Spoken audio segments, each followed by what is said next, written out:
Bonjour à tous, bonne rentrée à tous, surtout un peu automnal aujourd'hui, on a bien de l'eau, c'est bien. On va rester dans mes plantes un peu habituelles, je vais vous parler d'une plante d'ombre. Alors pour une fois ce sera un couvre-sol, ça fait un petit moment qu'on en cherche, ce sera l'Epimédium, alors vulgairement appelée la fleur des ailes.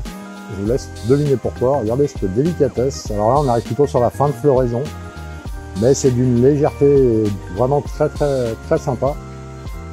On va être sur un feuillage persistant.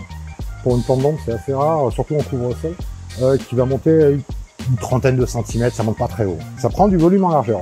Quand on dit tapissant, hein, c'est vraiment tapissant. Vous voyez, les tiges sont relativement fines, mais le pied va se densifier, il va se propager, au point même que c'est une plante qui supporte très facilement d'être divisée. C'est-à-dire que le jour où elle devient un peu trop grosse, on la sort de terre, on la coupe en deux ou en trois, et on la replante un peu de partout. Par contre, elle a une efficacité assez redoutable parce qu'elle est peu exigeante en termes d'arrosage. Pour une plante d'ombre, c'est assez rare. Et une fois installée, c'est une plante qui résiste très bien au temps sec. Alors, je ne dis pas qu'elle résistera à 2 mois de sécheresse, mais en tout cas, elle résiste assez bien. Le feuillage va se colorer un peu au fil des saisons. En fonction des saisons, on va prendre quelques couleurs comme ça.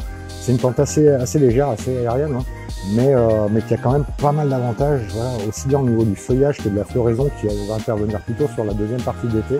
Voilà pour une petite rentrée, on va commencer gentiment mais sûrement, et puis après il y aura d'autres arrivages qui vont continuer d'arriver, donc on va trouver d'autres petites merveilles à sortir. À bientôt!